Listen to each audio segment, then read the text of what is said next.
Ayan, good morning mga pre. Welcome ulit sa ating YouTube channel. So, ang vlog ko ngayon mga pre ay tutorial. Bali, magagawa si Papa ng ganito, saranggat. Ano ba yung tawag dito niya sa inyo? Ayan. Tutorial muna tayo ngayon dahil yun nga, wala tayong layout ngayon. Bali,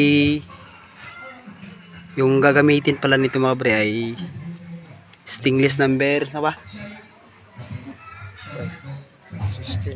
Number 16 yung number, tapos salumpas, tapos tingga. So makita nyo mamaya mga pre kung ilan yung tingga na gagamitin.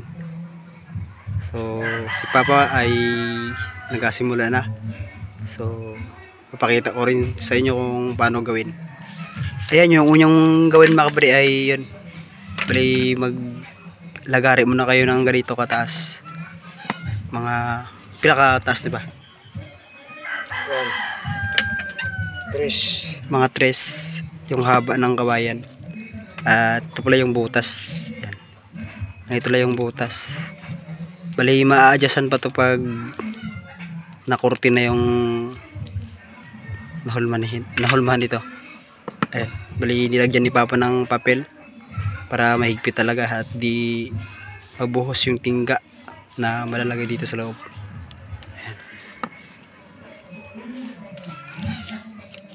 Yan, ganito pala yung paglagay ng papel dun sa loob ng kawayan.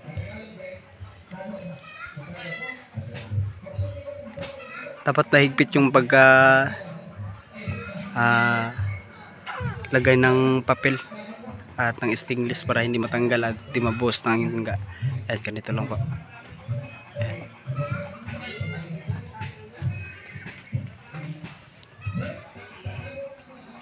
Yan, ganyan lang po yung pagkalagay.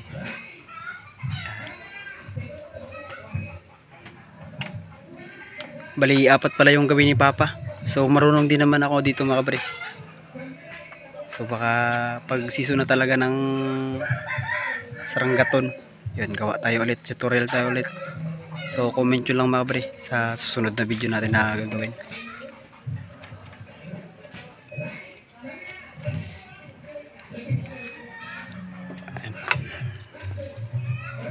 Bagakay. Tagalog, buho. Ayan. Hindi mo ng kawayan? Kawayan pa na pwede. So bali, pwede din yung kawayan or buho. Basta yung may butas. Yung ganito ang butas. Pwede naman maliit yung hindi ganito ka laki yung butas. So adjust ka na lang doon sa pagsapsap ng nahulmahang saranggat. At ayan mga kabari, so pwede nyong hindi mo nahasain. Bago nyo hasain ay pagkatapos kurtihin yung nahulmahan nito saranggat. So di inasa ni Papa. Ayan.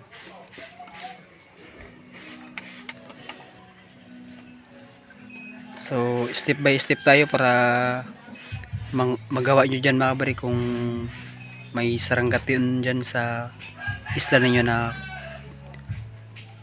kakain. Yan, ganito lang yung style nya. Yan.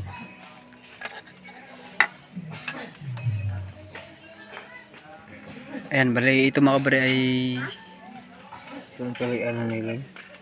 pangtali ng nylon doon sa dulo dito. Wait.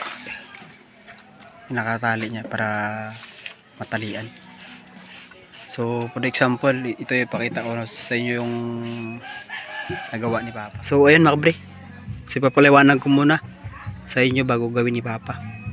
Bali ito yung sinasabi ko kanina, yung alambre, ay yung stainless. Ito yung pinakatalian ng nylon.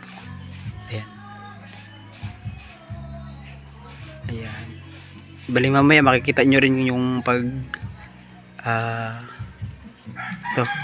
baluktot nito. So bali yung gagamitin ni Papa yung kawil o di kaya ito yung pinakadulo nito, yung may butas. ayan mga kabady, padingas muna tayo. Ayan. At ito pala yung lalagyan ng tingga. Bali magkat lang kayo ng ito, lata. Lata ng sardinas. Lata ng sardinas o lata ng condense. Ayan. Bali pila ni ba? 7, tapos may naiwan pang tingga na ginawa ko. Ayan. So bili kayo ng tingga mga 10 pieces. 4 na ano.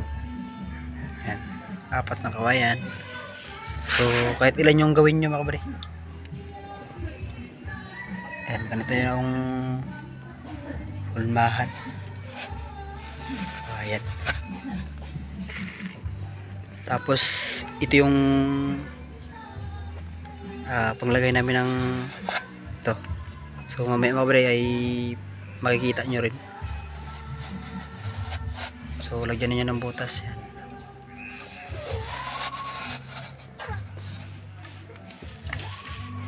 Tapos ito.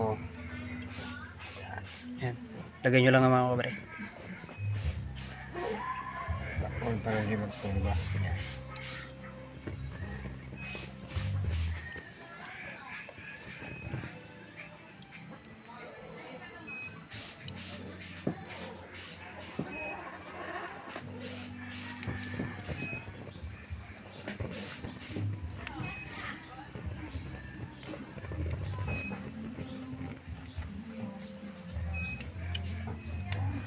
Ayan, pagkatapos mga kabady, salang nyo na din yung tingga.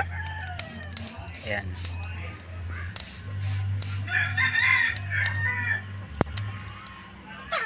Bali yung paglagay nito mga kabady ay lagyan nyo ng listing-ting para hindi kayo mahirapan at hindi kayo mapaso. Ayan. So mamaya mga kabady makikita nyo ito kung paano ilagay. Ayan mga kabady, tunaw na yung tingga. Bali sunod dyan ay ilalagay ni Papa dun sa hulmahan. Ayan. Tingnan na lang yun po. Ayan. Ganyan lang po yung paglagay. Tapos lagyan nyo na rin yung may stainless, yung may tingting kanina. So dapat nakadiin. Ayan. Tapos sa kabila na naman. So kunting ingat lang mga kabady sa tinuna na tingga, baka mapasok kayo. Yan.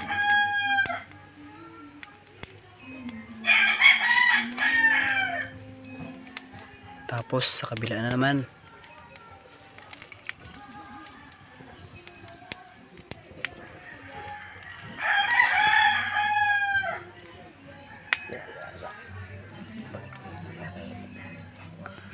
Pagkasin ka bali kay nagtigas-tigas ng kunti.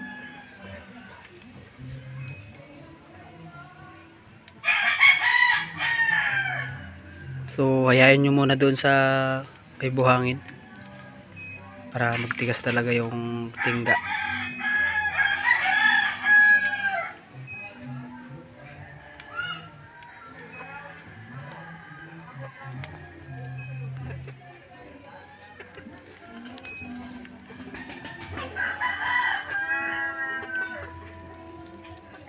So ganun lang ulit mga buddy.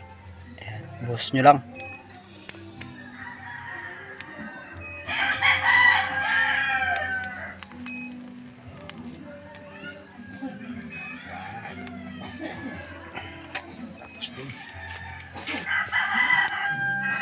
So katapos nito mga buddy, mamaya makikita nyo yung paggulman ni Papa. So pwede nyo lagyan ng tubig para mabilis mag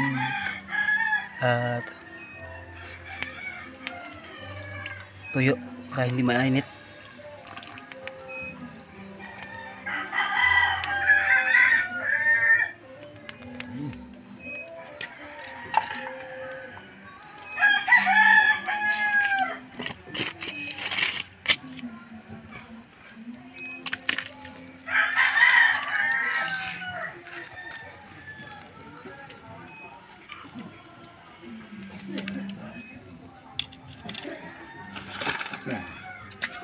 Ito na mga bre, tapos na. So So pagkatapos mga kabady, tanggalin nyo na lang yung buho. So pwede kayong gumamit ng martilyo.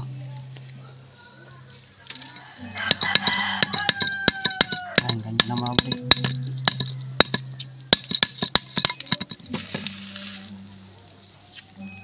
Yun no, ganda mga kabady.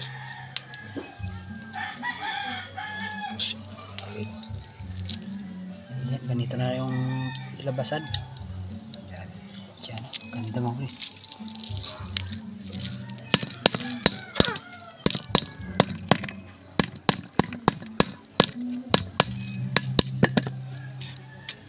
Yun, grabe kaganda mga kabady. Nakakabali ko pa na.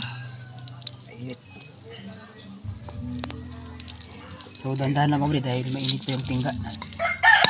Kahit buhusan mo pa ng tubig yan, sobrang init pa talaga ng tingga nito.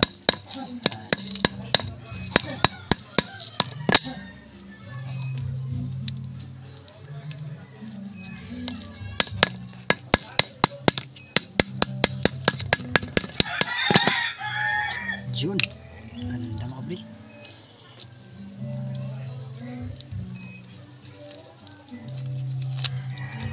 Yun no, ganda. Ganda pa kadali. Ganda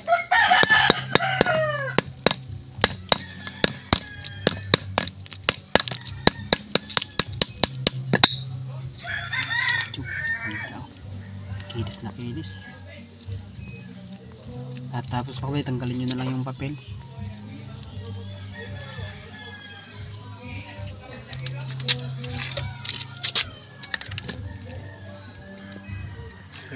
Yan, pagkatapos mga kabady, sundan nyo lang mga kabady at paliwanag ko rin.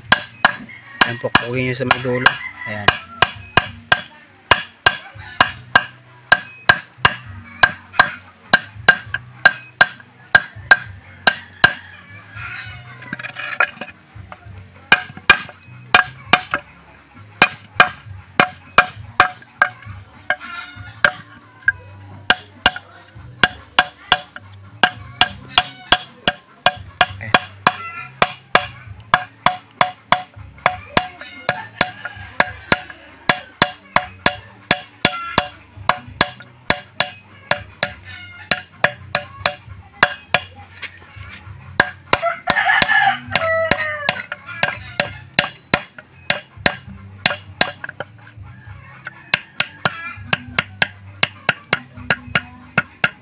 Yan mga kabady, pagkatapos mga kabady ay yan, ganito lang yung pagsapsap. Yan. Sa dulo pa rin unahin mga kabady. Yan.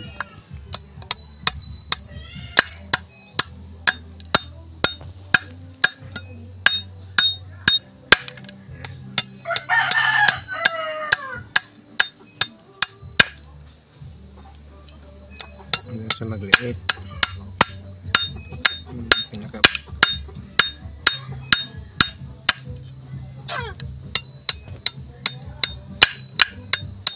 Tapos mga kabady, yung kanina yung pinakpok.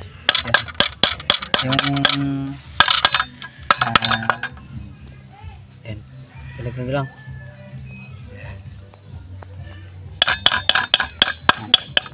So kita nyo naman mga kabady yan. So pupuk nyo lang yung dulo. Yan, para magliit na wad. tagis na lang. Para pantay. Para mapantay, igisan nyo na lang ng kutsilyo. Dali lang.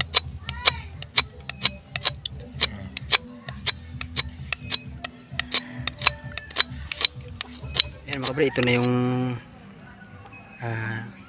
sapsap ni Papa, yung ganito. Diyan. Diyan. Ganda mga kabady. So hindi pa to tapos. Lagyan pa to ng nylon dito. Ayan. Step by step natin para hindi kayo maguluhan dyan mga kabady, baka sakaling gagawa kayo nito.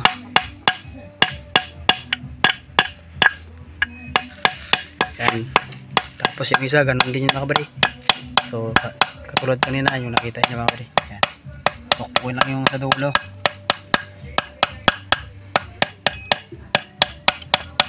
Ayan mga pre, pagkatapos nun mga pre ay yun.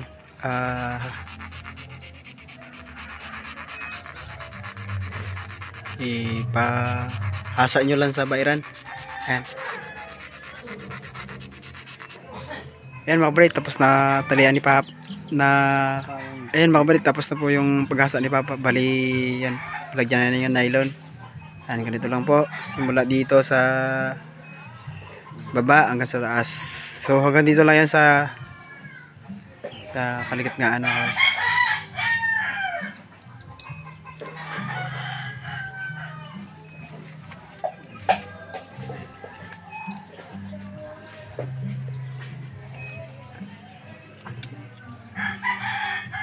Tapos ganyan. Ayan. Yun. Tanggalin yung isa tapos ikot na naman. Tapos yung nylon ay yan, ikot na naman yung nylon. So, para sabayan yung mga pre ay yun. Isa-isahin natin mga pre.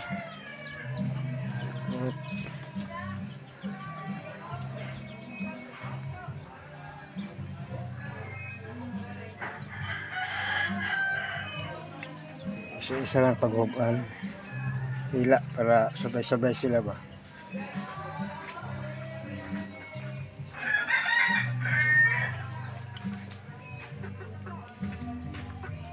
Pwede sabayin kasi ano siya, maipit. Kailangan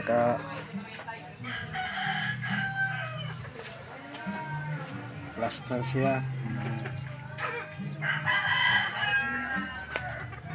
Dapat naka-arrange mga pre para hindi mag-ipit-ipit yung mga stainless. Yan. Yan, ganyan lang po yung pag-arrange niya mga pre. Yun. Ikot ka na ng ikot. Yan. Yan. Tapos yung nylon isa-isahin mo naman yung pag-ikot niya mga pre.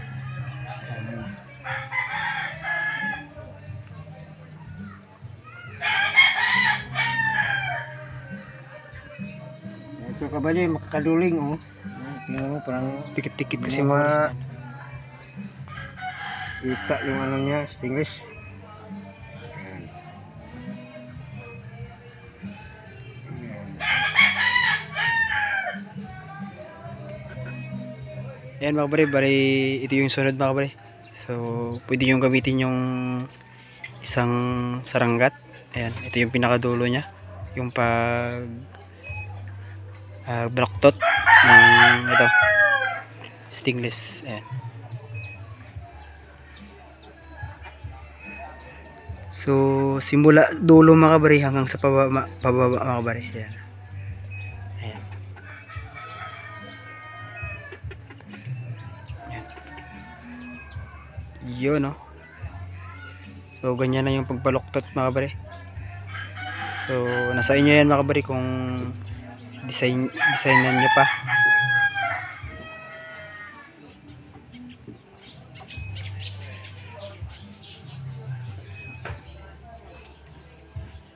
So si Papa ay matagal lang gumagawa nito mga pre. So unsa pa kang edad pa atong naghimo pa man ni ba? Ano pala ako?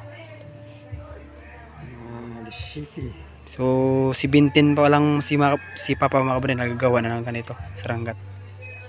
So natututan ko din sa kanya yung paggawa ng ganito. Yung mga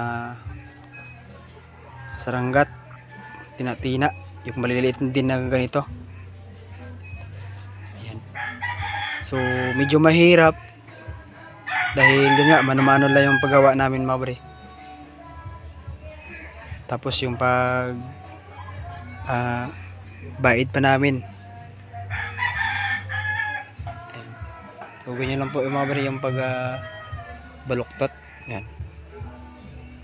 Diyan, astig na astig mga pre. Yun.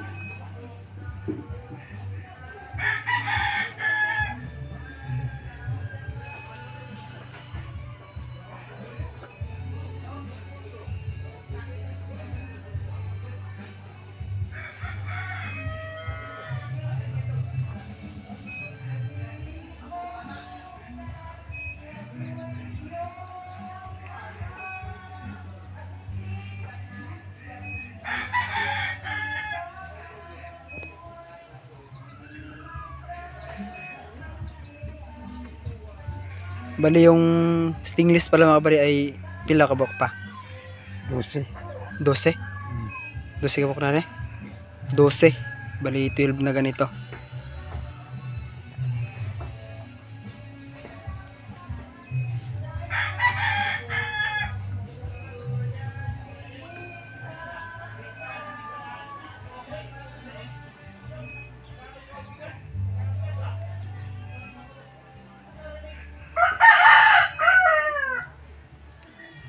Yan, para masabayan yung mga kabari.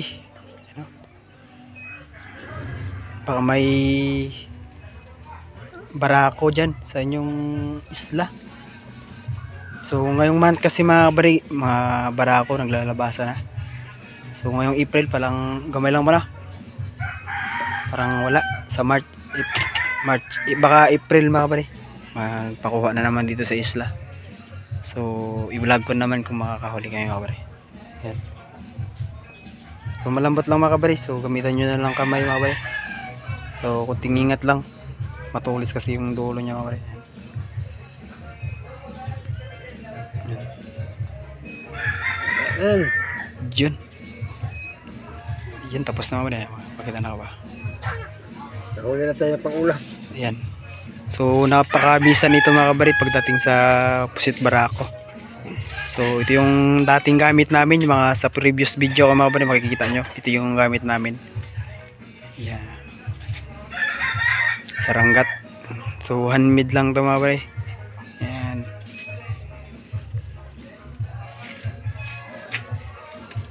Gandang pagkagawa ni Papa mga kabari. So dito ko rin natutunan ka Papa yung paggawa ng mga saranggat. Ayan mga kabri, so hanggang dito lang yung ating vlog mga kabri. Ayan, sana may matutunan kayo sa ginawa kong content na tutorial na saranggat. So maraming salamat po sa inyong suporta mga kabri at ingat kayo palagi. God bless. So ayan mga kabri, ayan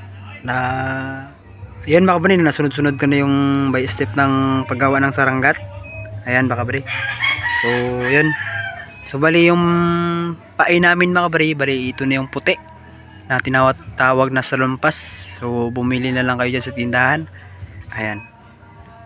Ayan. So ito na yung ginawa ni Papa. Yan yung walang salumpas. Yan.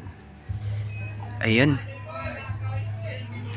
Sulit na sulit to mga kabari pag naariyan nyo ito mga kabari pag may mga barako. So kakain talaga ito mga kabari. So para sa mga magtatanong mga kabari, so ito na pala yung pamain namin, yung salumpas na yan, yung puti. So bali at paglagay ng salumpas mga kabari, napakadali lang mga kabari. So talian nyo lang mga kabari, mga number 30 na nylon o 40. Ayan. So higpitin nyo lang para hindi matanggal yung salumpas. Ayan. Napakaganda mga kabari. Sulit na sulit yung paggawa nito pag inarya talaga. Ayan. Ayan mga kabri, so hanggang dito lang yung ating vlog mga kabri. Ayan, sana may matutunan kayo sa ginawa kong content na tutorial na saranggat. So maraming salamat po sa inyong suporta mga kabri at ingat kayo palagi. God bless.